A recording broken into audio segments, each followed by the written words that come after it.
Hello বন্ধুরা, রোজকার রান্নাঘরে সবাইকে স্বাগত। আমি চলে এসেছি আজকে নতুন একটি পর্ব নিয়ে। আজকে রেসিপি চিংড়ি মোচা। তো চলো জেনে নেওয়া যাক। মোচা চিংড়ি বানানোর জন্য শুকনো লঙ্কা, কাঁচা লঙ্কা, রসুন, গোটা রসুন, তো আদা কুচি, এগুলো ভালো করে ভেজে নিতে হবে। তারপরে মোচাটাকে ভেজে নিতে হবে। পরে তো তেল দিয়ে কাঁচা মোচাটাই দিয়ে দিতে হবে, ভেজে নিতে হবে।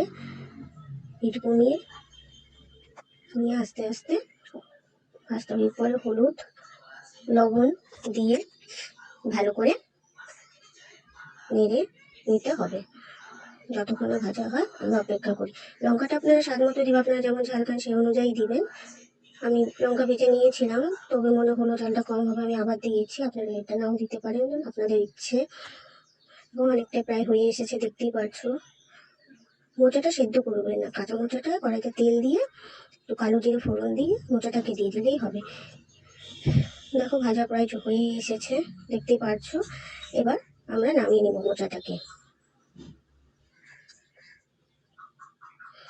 এই মোচাটা নিয়ে নিচ্ছি, নামিয়ে নিয়েছি, দেখতে পাচ্ছো।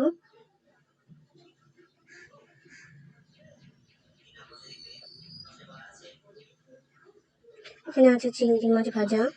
চিংড়ি মাছটা আমি ভেজে নিয়েছি। শুকনো লঙ্কা, ভেজে রাখা কাঁচা লঙ্কা,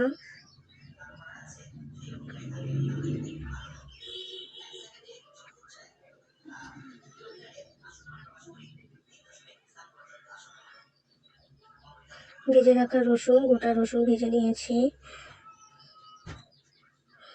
এর সাথে কুচিয়ে রাখা আদাও আছে, হয়তো আপনারা দেখতে পাচ্ছেন না, কিন্তু সামান্য আদা কুচি দিয়ে দিবেন, টেস্টটা অনেকটাই ভালো লাগবে।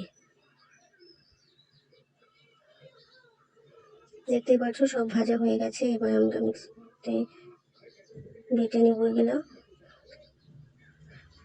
লঙ্কা, গোটা রসুন, গোটা লঙ্কা, চিংড়ি মাছ আর মোচা, এগুলো আমরা মিক্সিতে এবার দিয়ে নেব। তবে দেখতে থাকো পুরো ভিডিওটি। বেটে নিয়েছি, দেখতেই পাচ্ছ। এবার কড়াইতে তেল গরম করে শুকনো লঙ্কা গোটা আর তো কালো জিরে ফোড়ন দিয়ে পেস্টগুলো দিয়ে দিতে লাগবে। এবার গ্যাসটা লো হিটে রেখে ভালো করে নেড়ে চেড়ে নিতে হবে। যতক্ষণ না লাল হয় ততক্ষণ নাড়তেই থাকবেন। আস্তে আস্তে একটু নুন দিয়ে দিবেন স্বাদ মতো, যেহেতু আমরা আগে দিয়েছি। এবার সামান্য নুনই দিচ্ছি, বেশি হয়ে গেলে খেতে পারবে না। নুনটা যত ভাজাতে দেওয়া হয়েছে সেই অনুযায়ী কিন্তু দেবেন আপনারা। দেখো লাল হয়ে গেছে, ভাজাটাও হয়ে এসেছে। এবার নামিয়ে নিচ্ছি। আপনারা তো এই মোচা চিংড়ি বাটা কে কে খেয়েছো অবশ্যই কমেন্ট করে জানিও। আর যারা খাওনি তারা তাড়াতাড়ি বানিয়ে নিয়ে টেস্ট করে দেখো কেমন লাগে। খেতে কিন্তু দারুণ লাগে।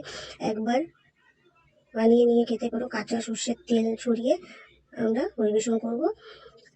এটা মোচা চিংড়ি ভর্তা। এই ভর্তাটা খেতে সত্যি খুবই ভালো লাগে। যারা খেয়েছো জানো, যারা খাওনি তারা জানো না, তারা বানিয়ে খেয়ে দেখতে পারো। সবাই ভালো থাকবেন, সুস্থ থাকবেন। Tata, bye bye.